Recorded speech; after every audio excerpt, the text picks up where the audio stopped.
talking to you, front of the fireplace, in the main living room of the Castalia Foundation. I am not speaking to you from a room of the 20th century.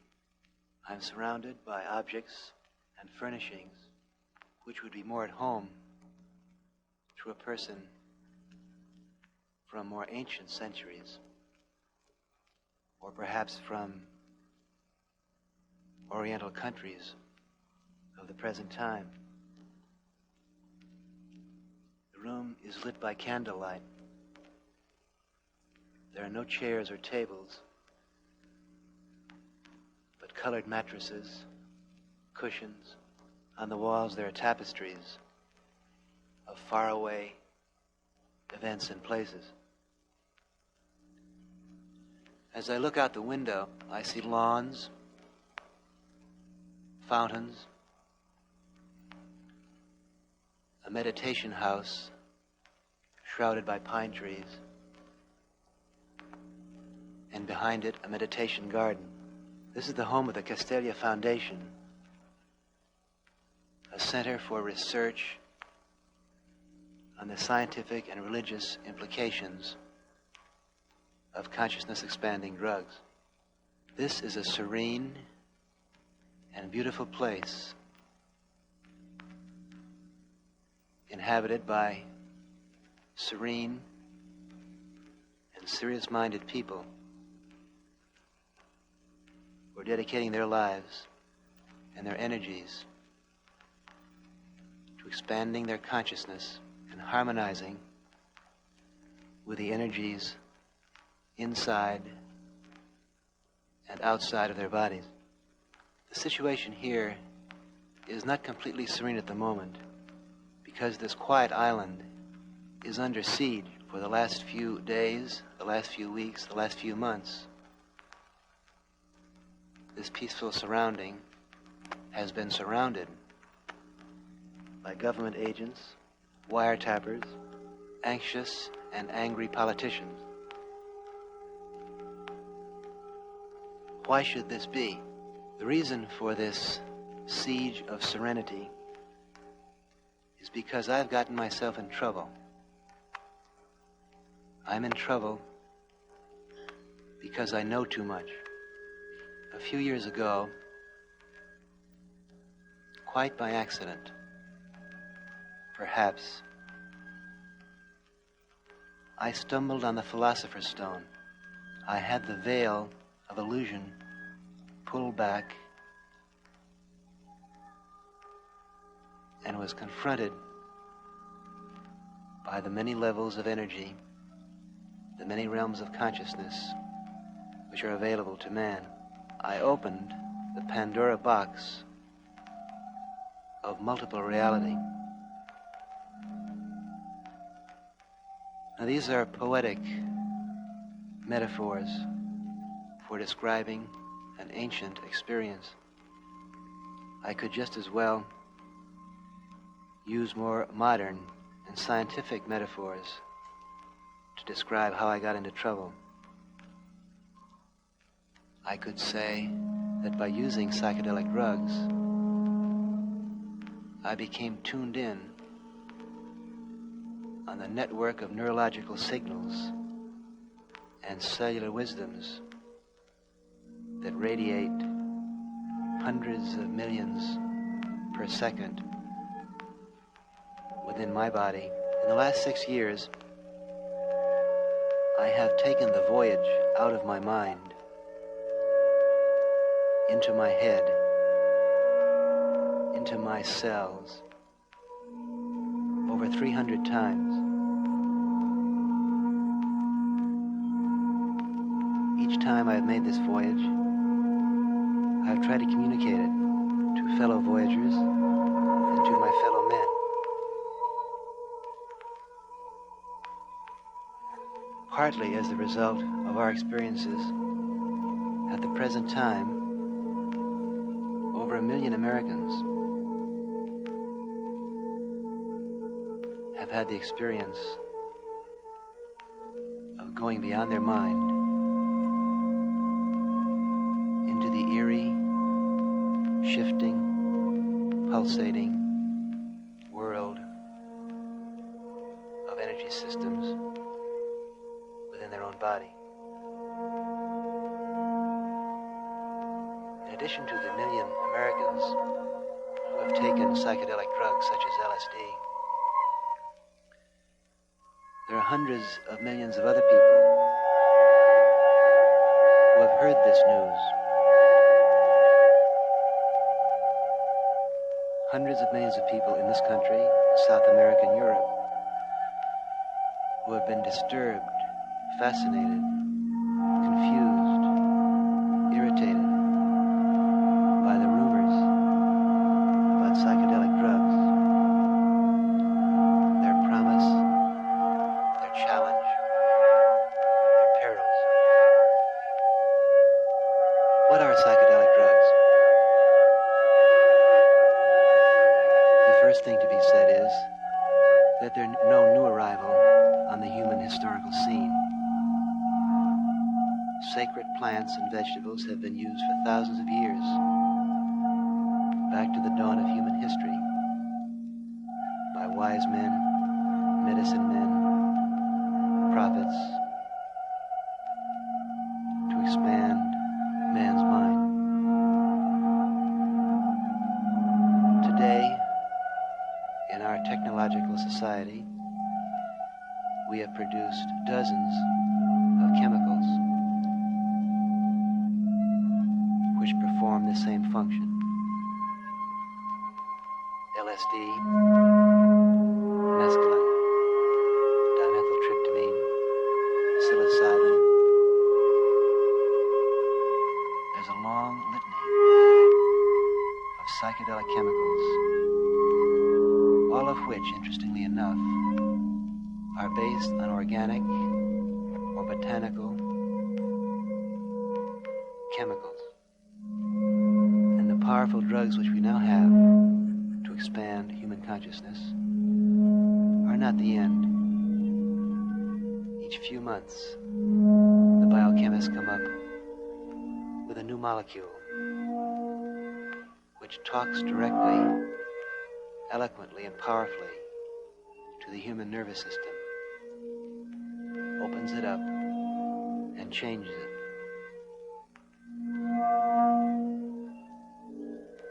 What do these ancient plants and modern drugs do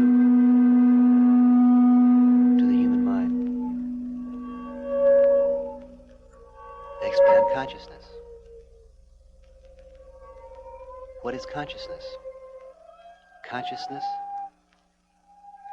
is energy which is received and decoded by a physiological structure. There are as many levels of consciousness available to the human being as there are structures, anatomical organs inside the body for decoding different sorts of energies. Specifically and statistically, there are hundreds of levels of consciousness whirling around inside your nervous system and your cellular systems, each one a universe unto itself, with its own meaning, its own dialect, its own politics, its own ecstasies, its own terrors, its own concepts of union and disillusion. There are hundreds of universes of intelligent energy inside your body.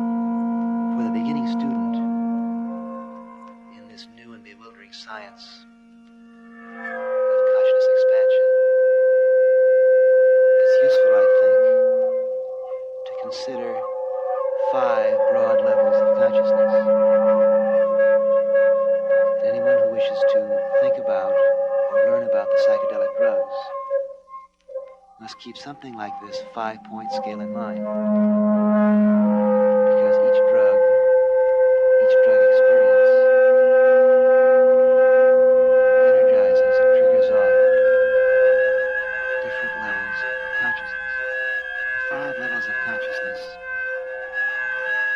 suggest you learn and eventually learn to use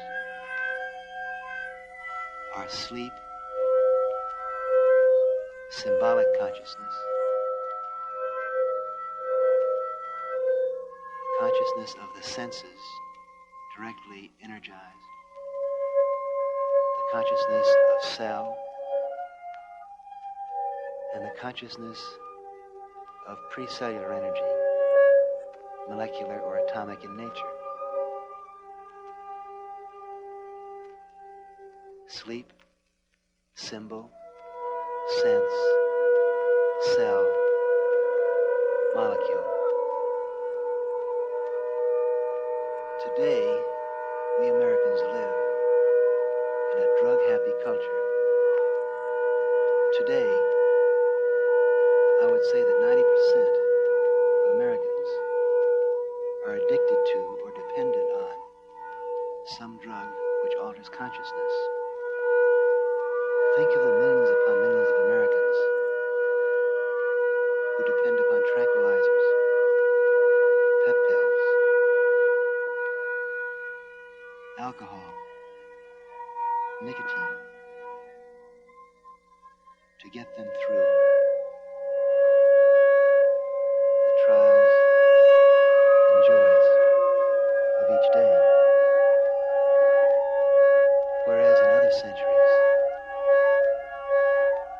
men debated and fought over symbols, the cross or the crescent, or which version of the Bible you read.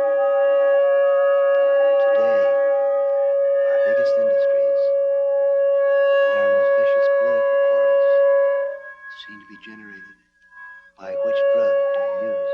In order to make sense of the politics of conscious expanding drugs or consciousness contracting drugs, you must understand how specific drugs trigger off different levels of awareness. All of you know what happens when you take a heavy dose of a narcotic or of alcohol. You fall into a stupor. You escape into sleep. All of you know what normal symbolic consciousness is. We think of ourselves as human beings with tangible organs such as ears and fingers, eyes and feet. Actually, the human body is a collection of trillions of cells. Each cell in your body is a network of communication and intelligent energy, much more complicated than the city of New York. Each cell in your body is performing tasks of communication, transportation, ingestion, elimination, defense, memory, and learning. Tasks which are millions or hundreds of millions of years old and which have not changed in many cycles of evolution. Within the nucleus of every cell in your body is contained a chain of protein molecules which is called the DNA code. This is the blueprint of life. The DNA code is a biochemical electrical architect's office which designs and constructs every cell in your body and the overall patterning of your organs and tissues. Your DNA code was created by the codes of your mother and your father. You contain within every cell in your body a living chain of molecules which is literally the chain of life and which traces back in an unbroken sequence to the beginning of life on this planet some 2 billion years ago. If one link in this chain of life had been broken in over 2 billion years, you and I would not be here today.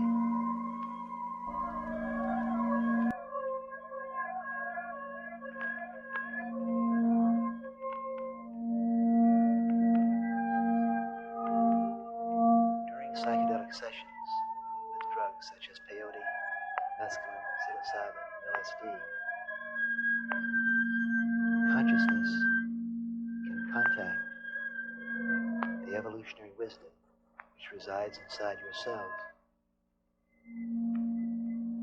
make connection with a living time machine which pulsates inside each cell. During the typical psychedelic drug session, the subject reports being tumbled through a compressed history of evolution. At 1 second, you lie pulsating as a single cell. In the next second, ancient memories of mammalian existence sweep over your consciousness. In the next second, 100 file card memories of other human lives spin through your projector. In 1 instant, you are an old man, a young baby, a beautiful woman. Here is an eerie science fiction world, impossible to describe in words. It's as though God has taken you by the hand and led you through the door of sleep, through the door of symbol, through the door of senses, into the heart of his workshop, relentless, timeless tissue machinery, clicking, unfolding, changing, spinning out organic forms, constantly evolving. The most powerful of the psychedelic lenses presently available to us, and the most powerful experience which has been described in human history, is the 5th level of consciousness. The universe of pure energy, vibration, pulsating rhythms, far older, far more powerful, far wiser than the cell, are those energies, molecular and atomic, which lay at the far outskirts of human awareness. During any 1 second of an LSD session, consciousness can whirl through all 5 levels: sleep, symbol, sense, cell, and soul. 1,000 microscopes, 1,000 telescopes, 1,000 blindfolds, 1,000 symbols spinning through awareness at each instant. The LSD experience cannot be understood as anything but a philosophic confrontation. What is real in this spinning universe of realities, of varying space and time dimensions? What is the effect of this rocket voyage through the nervous system and the cellular terrain? Terror, reverence, cosmic laughter, ecstasy, but mainly confusion. The average American is no more equipped to confront and understand the energies which reside inside his body than a week-old baby is able to understand and use a computer. You are the week-old baby, and the computer is your brain. At the present time, the human race finds itself at a paradoxical evolutionary crossroad. There now exists a plenitude of molecules, psychedelic drugs, and chemicals, which can dramatically accelerate and expand consciousness. But where is the wisdom and the technical know-how to understand and control these potentialities? My first psychedelic experience occurred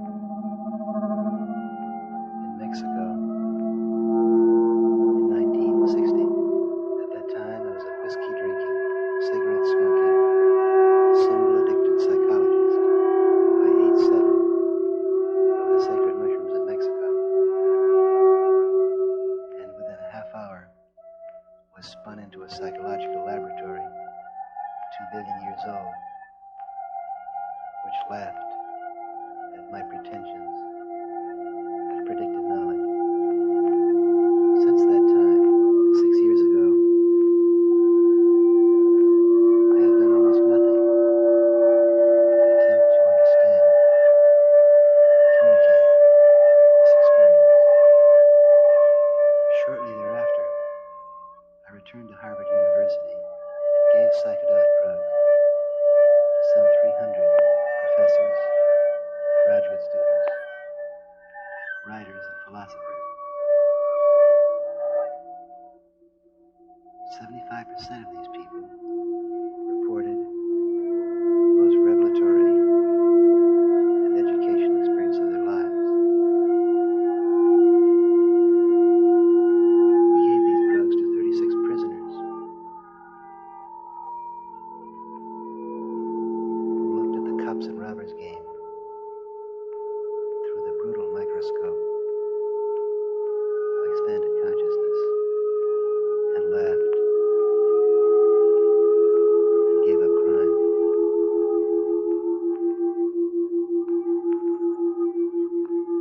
We gave these drugs to over 200 professional religious people,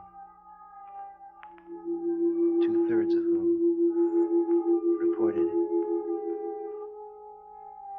the deepest religious experience of their lives. But each single case of a person taking LSD, however positive, generated 100 rumors, for the most part negative. Our society, materialistic, technological, symbol-addicted,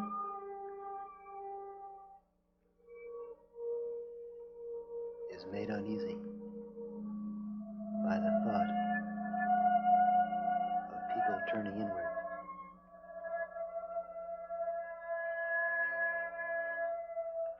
Drugs, the terror word of the 20th century. But let's face this issue of drugs bluntly and factually. The embarrassing truth is that consciousness is a chemical phenomenon. Everything that you have ever experienced, you experienced because of a chemical reaction in your nervous system. Memory is a chemical process. Learning is a chemical process. Stupidity is a chemical process. Stupor is a chemical process. Normal awareness is a chemical process. The language of your body is the language of molecules. The retina of your eye, the delicate membrane of your ear, your nerve cells, your tissue cells do not speak English, nor Latin, nor French. They're designed, they have been designed by a 2-billion-year process of trial and error to receive, decode, and send out language which is chemical. Perhaps the mystery and the fear itself which surrounds the word drugs is due to the fact that he who deals with symbols deals with changing and structure. But he who deals with chemicals tampers with the basic power and energy of life. Thus come the rumors of danger. Psychedelic drugs, they threaten the solidity and durability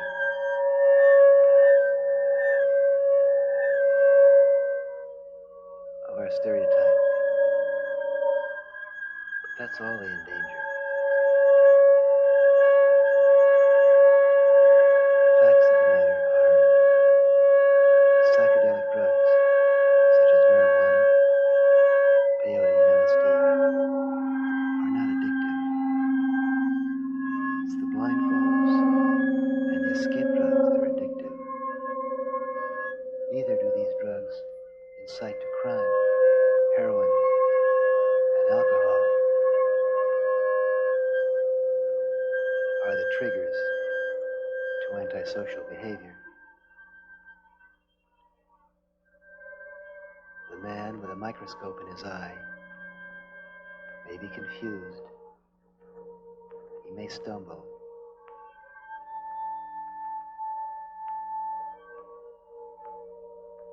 He may cry out.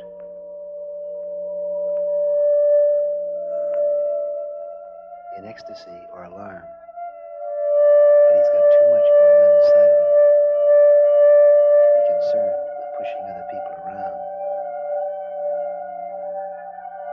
There has never been a case of a marijuana smoker or an LSD taker who has put a whiskey drinker in jail.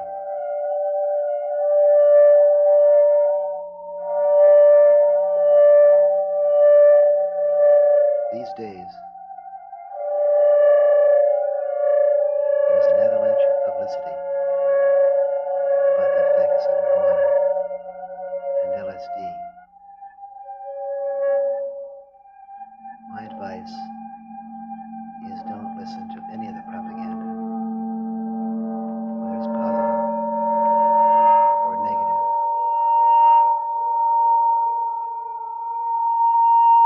Don't believe what you read in the papers, and don't listen to general statements. In this time of hysteria and crisis, you must do what men have always done in such times. Listen to your friends and trust your own judgment.